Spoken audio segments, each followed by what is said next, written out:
Hey, my dear viewers, look, I remade my first ever build because that video sucked and has been removed.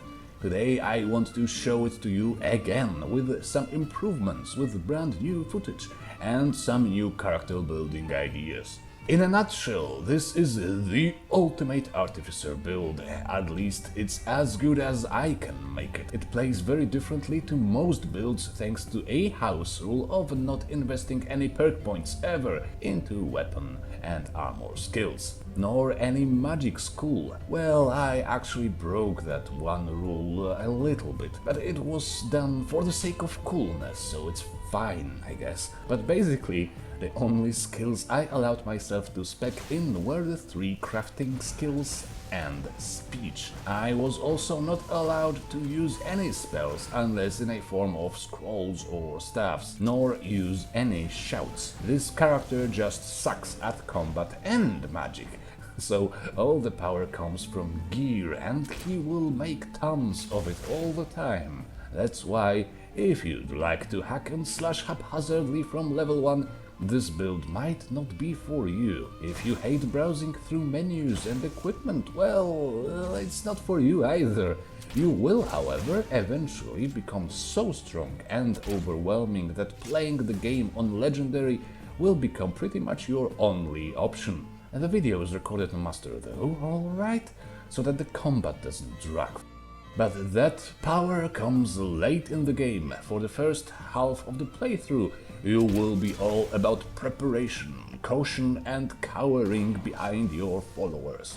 Then, as you slowly assemble your overpowered dwarven combat suit, you start to punch people, electrocute them, burn them, shoot them, throw spiders at them, send robots after them. Well, it is like poetry, it makes no sense. First, here is a list of recommended mods. They are recommended, not required. I will explain the build in pure vanilla terms here, as making it work in vanilla was my goal with this. But I did use some mods to enhance the experience, right? Enhance, they are not required. SkyUI can be amazingly helpful for an item-heavy build like this, because of the elaborate favorite menu system that allows for a very easy management of whole groups of items. Useful when you want to quickly switch to your crafting gear and then back to your dwarven armor and then equip 2 staffs of chain lightning, which you will be doing a lot. Woodcutter can help with the scroll crafting and is a great mod overall, so go grab it. Dwemer Goggles will give you some cool powers unavailable to a no-shouting build. Dwemer Exoskeleton is ridiculous and completely out of balance, but it's fun and it fits the character so well I just couldn't resist it. Summermyst is used for the video for the amazing crossbow enchantments that spray a wall of lightning and something else like fire or ice underneath the targets. But again, you could also go for a solid chaos damage with absorb health, and you could be even more effective than what's shown in the video. And lastly, we have exploding traps, bombs and arrows to spice up the tactical approach of the build. I think you've got the general idea, let's get to the backstory.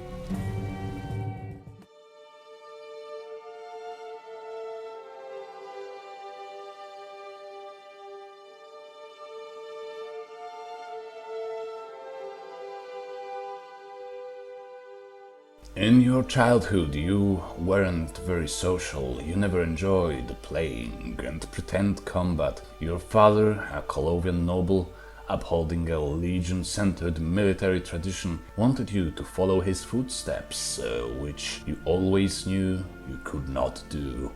In your teenage years you left home to join the Synod, where you learned you are also a complete anti-talent in magic and casting spells. Well, at least you thought you will be able to study the history of the Dwemer, which was always intriguing to you. So you studied, trying to keep away from the political intrigues and schemes of your guild. But at some point, unfortunately, it became difficult not to join the scheming and the stupidity. You left Synod without a single word of parting. You decided to start your independent study of the dwarves in Skyrim. Your chances of surviving that cold, barbaric land are slim. You can't fight, you can't cast a single spell.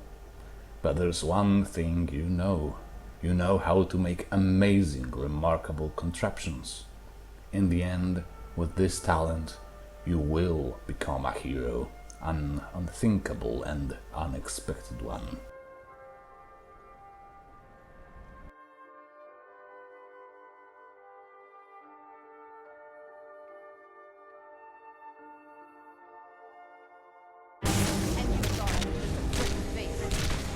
So, one cool thing with this build is that it needs investing stat points in one attribute and one attribute only, stamina. Your health will come from enchantments and potions, and early in the game you will be avoiding combat altogether. Stamina will be immensely useful for the Breath of Njurak power, which you will get from the special visage of Mzand Dwarven Helmet. This power is immensely useful for the combat style of the build, but more on that later. Magicka is useless to you since all your magic comes in form of said power, scrolls and staffs. The perfect standing stone for this one is the Steed. It makes your problems with the weight of all your items much less of an annoyance. It removes the weight from any worn armor, which is handy if you want to wear a full dwarven suit but not take any heavy armor perks. And for the race, Imperial is a pretty solid choice because you can use the racial power for conflict avoidance, which, as mentioned, will be necessary early in the game. The power will be used only against humanoid living enemies, but it affects enemies as strong as level 99. So it's a perfect panic button.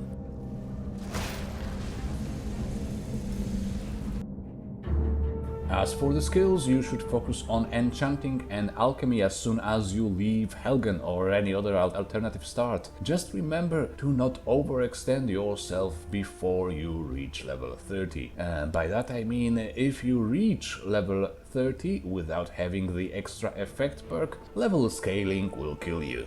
After reaching extra effect, the game suddenly becomes much easier. Even the Soul Squeezer will be of some use because you will burn through the charges of your staffs like crazy. And this perk of course gives you more charge for a single soul gem. In Alchemy you can skip the Purity perk but should eventually get everything else. Yes, that includes all ranks of Experimenter for the ease of use of rare ingredients like Gleam Blossom, and also the Green Thumb, as you will produce potions in industrial amounts. You should add the Cinderion's Serendipity quest power at the top of that to have a chance of producing twice the amount of potions, so 2 times the ingredients gathered converted into twice as many potions. Well, you know, not exactly, there is a chance of having double of both. Alright, in smithing you will only need steel smithing, arcane blacksmith and dwarven smithing. Well, technically that's all you need is love, but since you will rely so much on followers early on and you really don't have that many skills to invest in, you may as well unlock every smithing perk eventually. You may want to give Stenvar some legendary quality dragonbone armor and weapons, for example. It helps quite a lot. Then we have speech, and it is actually quite useful to this particular build. Who would have thought? You will be in constant need of soul gems, but early in the game soul hunting may be a bit too risky, so you have to buy some filled ground soul gems to level up your enchanting and make your items better. After your crafting skills are already done, you may as well go all the way up the left hand branch and get the Master Trader perk. This way you will always be able to sell your amazingly expensive crafts to get some money to buy even more filled soul gems. Then we need to break our one rule, and the one rank of Juggernaut is required for one rank, well, and the only rank in Fists of Steel. You may prefer to skip this skill, sure, but with no combat skills, punching people may be your plan B in case of running out of chargers and key potions. And lastly, we will have some use for other skills you are not allowed to perk. Destruction raised through paid training, for example, can save you some headache by making the charge on your staffs last for longer. You will also use the fabled double enchanted enhanced dwarven crossbow, which will level up your archery quite high. Just remember to have some high level fortified marksman potions at all times, and the lack of perks will hardly be a problem. Sneak will also be crucial early game even with no perks. You can use some fortified sneak potions and muffle scrolls or enchantments to sneak successfully without the perks. Well, you will still need to be careful, but fortunately you can always make yourself an invisibility potion.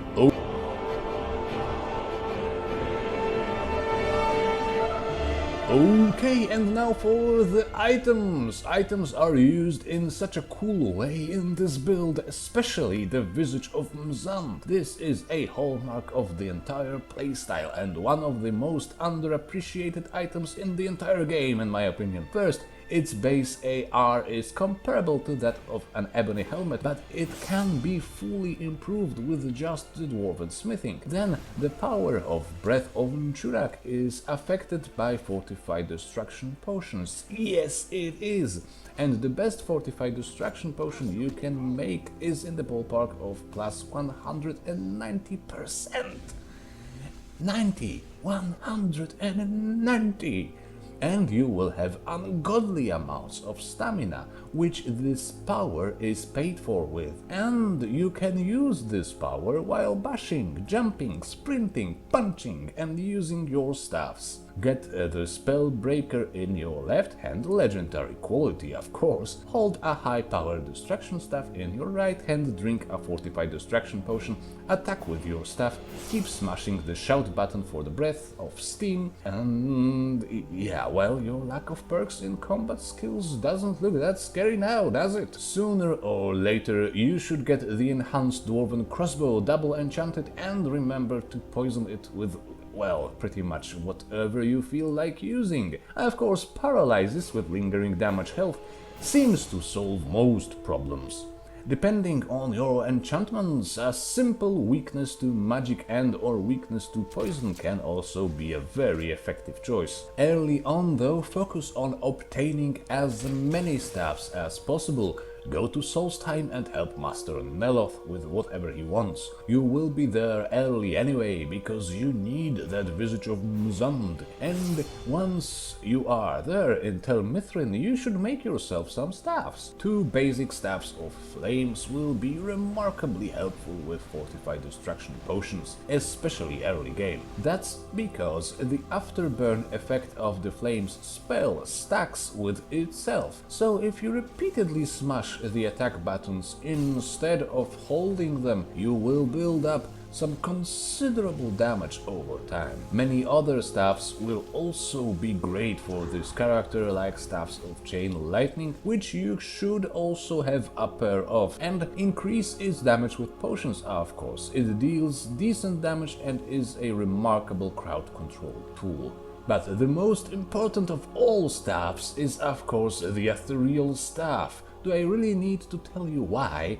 Well, you need summons. You're not a summoner, but you need every summon you can get, especially before your double enchanted combat suit is ready. And dwarven summons, especially the sphere one, is as dangerous up close as it is at some distance. You should of course pair it with the Dwemer sphere follower from Kagrumas to have the extra Dwemer overload feel. Then you will need plenty of scrolls, especially spider scrolls, which you can also grab while helping Master Neloth. You should try to make as many of them as possible, but they won't be enough. From the standard scrolls, the most useful will be scrolls of Muffle and various elemental cloak scrolls. You should buy them whenever you get the chance, but having a scroll crafting mod in your load order will make your experience much smoother. Everything else in your equipment you will enchant yourself, and while doing that, remember to fortify your health, stamina regeneration, magic resistance and unarmed damage as much as you can.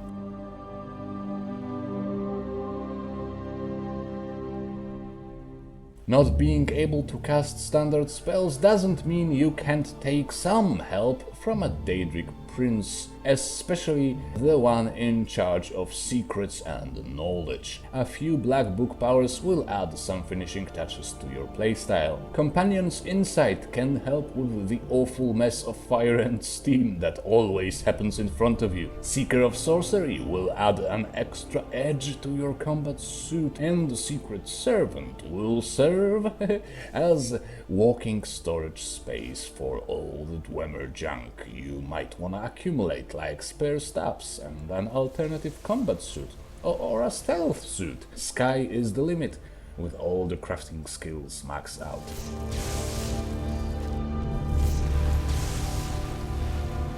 So that's it for today. With this build you get some pretty unique playstyle, mixed with a bit of Morrowind nostalgia coming from exploring Solstheim thoroughly, and some pretty ridiculous power in the end. Hope you will have heaps of fun with it, guys. Don't hesitate to leave a like and a comment if you feel like it, of course, and we will see each other again. Bye bye.